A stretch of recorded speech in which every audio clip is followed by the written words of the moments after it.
Hello and welcome to day 4. Today I want to talk to you about two very important topics. The first thing I want to talk to you about is some of the emotional side effects that you might experience throughout your practice.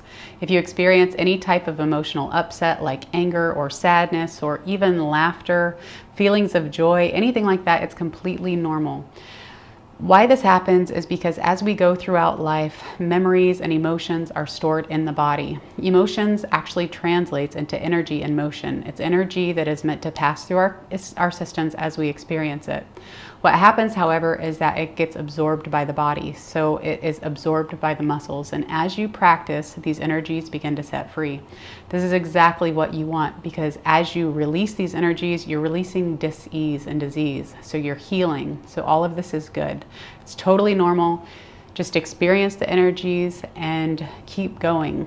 Something else that you might experience as an emotion is resistance. And this is really just defined as growth. As you grow and change and bloom, we always hit those walls and we push ourselves through them, and then we go on to the next growth. So you're leveling up. So if you begin to feel resistance like doubt or hopelessness, anything like that, just know it's an emotion and keep going. You'll be very surprised at how much you can do and how much you can accomplish if you just keep showing up. So keep in mind that all of these emotions are totally normal. The second thing that I want to talk to you about is the breath and breath work. Breathing is so important, not only in everyday life, but in your practice as well.